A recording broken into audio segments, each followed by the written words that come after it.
दम में बड़ा नशा है पैसे और स्टारडम और मेरी जिंदगी हराम करने क्या इंडियन रास्तों पे सेफ्टी बसें ख्वाब ही रह जाएगा? क्या आप सही से रास्ते में ठीक से चल पाएंगे? कैसे चलेंगे यार, रास्ता ही तो खराब है। प्लीज बंगाल में जो कोई भी यार तुम लोग रोड्स देख रहे हो ना, पहले रोड बना दो यार प्लीज। मुझे ठीक से बाइक चलानी है अपनी, बहुत मुश्किल से मैंने खरीदा है यार। और दूसरी चीज, अगर आप वेल टू डू एरिया से हो और बाय मिस्टेकली आप अच्छे से मतलब कहीं रहते हो, आप उधर से जा रहे हो, आपके पास ना कोई लग्जरी कार आके ठोक के चली जाएगी। यस, आज हम लोग बात करने वाले हैं रक्षित चौरासिया के बारे में और जो नई लैम्बोर्गिनी हरिकेन की जो एक्सीडेंट हुई है उसके बारे में। अब एक बात जो ध्यान में रखने लायक है वो ये है कि हाई एंड कार्स के एक्सीडेंट्स इंडिया में बहुत बढ़ रही है, चाहे वो लैम्बोर्गिनी हो या फिर कोई और लग्जरी कार। ये सब इंसिडेंट्स हमारी सिटीज में बहुत ज्यादा दिख रही है और ये सिर्फ एक एक्सीडेंट नहीं है, बल्कि ये एक रिफ्लेक्शन है हमारे अर्बन ड्राइविंग कल्चर का एंड प्रोमोटिंग इररेस्पॉन्सिबल एक्शंस। और मुझे लगता है कि मेरी नजर से इस इंसिडेंट से हम लोग को ये सीख मिलती है कि हमें अपने ड्राइविंग हैबिट्स को कंट्रोल करना पड़ेगा और हाई परफॉर्मेंस गाड़ियां चलाने के लिए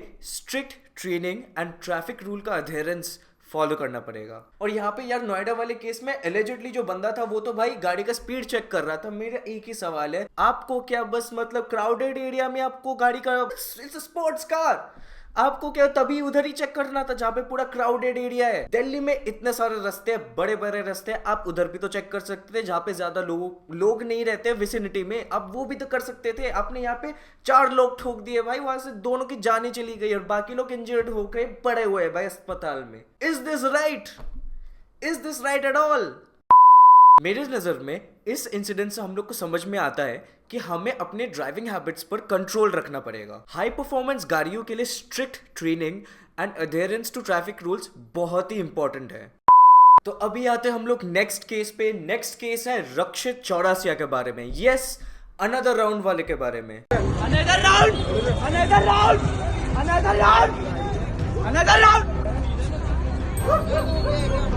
Another round! तो सबसे पहले ये जान लेना जरूरी है कि एक्सीडेंट के वक्त रक्षित चौरसिया वाज अंडर नारकोटिक्स। वो ड्रग्स के इन्फ्लुएंस में था और रिपोर्ट्स के मुताबिक उसका नारकोटिक्स रैपिड टेस्ट पॉजिटिव आया था और जिससे ये साबित होता है कि वो ड्रग्स के नशे में था और उसके असर के वजह से इम्पेयर्ड ड्राइविंग हुई, जिसके लिए उसने इंसाने ठोक दी। ये बात हम लोग को एक चीज सिखाती है कि कितना खतरनाक सिचुएशन बन सकता है जब इम्पेयर्ड ड्राइविंग होती है। और ये रक्षित चौरासिया के इंसिडेंट बहुत ही अजीब है यार। बंदा भांड होके पूरा भाई चला रहा है भाई और निकल के another round. But one thing जहाँ पे बहुत लोग इसको कवर नहीं किए एंड दैट इज लाइक जो बंदा चला रहा था उसका गाड़ी नहीं था, उसके दोस्त का गाड़ी था। जो बंदा निकल के बोल रहा है मैंने कुछ नहीं किया, गाड़ी के अंदर वो है उसने की है। But let's take this for instance, what if वो गाड़ी चल पड़ती है एंड वो लोग भाग जाते हैं, फिर बाद में पुलिस होती है, वो तो गाड़ी के ओनर को पकड़ेगी, मतलब उसके दोस्त के पापा को पकड़ेगी, फिर बाद में के बेटे को पकड़ेगा because he was seen in the video. But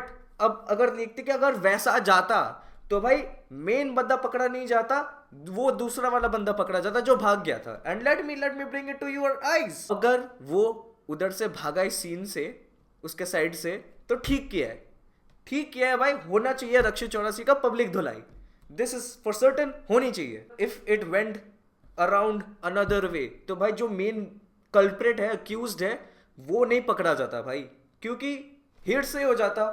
वो बोलता कि मैंने नहीं गाड़ी चलाई और दूसरा बंदा बोलता कि उसने नहीं गाड़ी चलाई। तो जैसे भी हुआ, जैसे भी ये बंदा पकड़ा गया, ठीक ही है।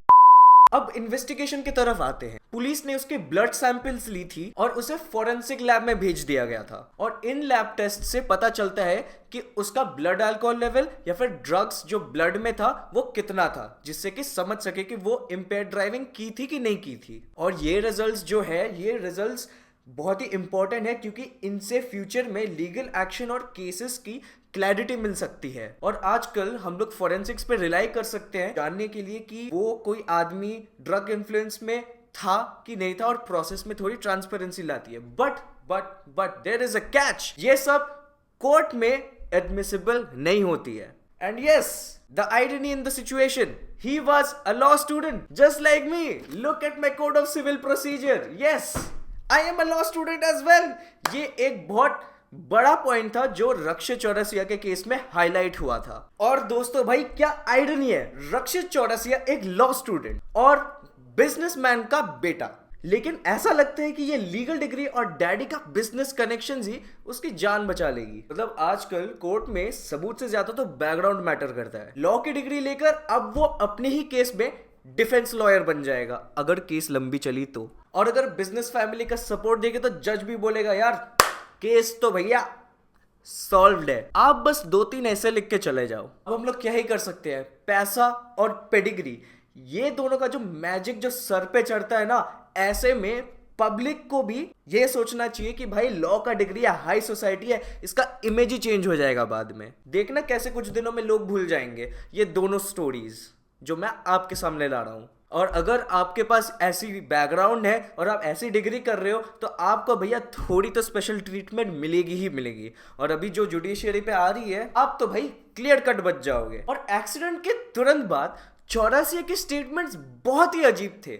वो अभी इनफेमस अनदर राउंड और ओम नमः शिवाय जो अभी वायरल हो रही है अलॉन्ग विथ निकिता, वो तो भाई ऐसे स्टेटमेंट सुनने से ही लगता है कि उसकी स्टेट ऑफ माइंड कितनी कंफ्यूज थी। और ये सब दिखाती है कि वो शायद अंडर ड्रग इफेक्ट होने के डायरेक्ट इंडिकेशन है। ये स्टेटमेंट्स ना सिर्फ उसके बिहेवियर को क्वेश्चन करती है बल्कि इंसिडेंट्स की सीरियसनेस को भी हाईलाइट करती है। मेरी पर्सनल राय ये है कि ऐसे इंसिडेंट्स जो हम लोग के सामने आती है एक बहुत बड़ा वेकअप कॉल है। जब कोई ऐसे रिस्पॉन्सिबल काम करता है जिसका सीधा इफेक्ट इनोसेंट लोगों के ऊपर पड़ता है, तब लॉ एनफोर्समेंट और सोसाइटी दोनों को इस पर सख्त एक्शन लेना चाहिए क्योंकि इनोसेंट लोगों की जाने जा रही है। ड्रग्स के इन्फ्लुएंस में गाड़ी चलाना बिल्कुल भी एक्सेप्टेबल नहीं है, चाहे आप कितने भी एजुकेटेड हो या फिर ना हो। और ये इंसिडेंट हम लोगों को एक और चीज भी सिखाती है कि क्लियर टाइम पे, मतलब एक टाइम विंडो होना चाहिए जहां पे आप फोरेंसिक एविडेंस ले सको और क्लियर स्टेटमेंट्स ले सको। और यहाँ पर तो एक और बवाल चीज हो गई है कि नेक्स्ट डे उसका इंटरव्यू लिया गया भाई पब्लिक इमेज को ठीक कराने के लिए। I don't think so this is legal. तो कार छू गई और एयरबैग खुल गया, जैसे एयरबैग खुला कुछ आगे का दिखा नहीं और गाड़ी अपने आप ही डीरेल हो गई। क्या हो रहा है यहाँ पे भाई, पब्लिक इमेज क्लीन कराने के लिए उसका इंटरव्यू भी लिया गया था जहां पे वो भाई बहुत सोच समझकर इंटरव्यू भी देता है। और ये दोनों केसेस को देखते हुए मुझे एक ही चीज कहना है कि दोनों केसेस में स्ट्रिक्ट एक्शंस ली जाए and we need more rules and regulations for high performance vehicles. कोई भी ऐसे चला के ठोक देगा क्या, इंसानों की जाने जा रही है यार, ये चीज बहुत इंपॉर्टेंट है। यस, मुझे बस इतना ही कहना था।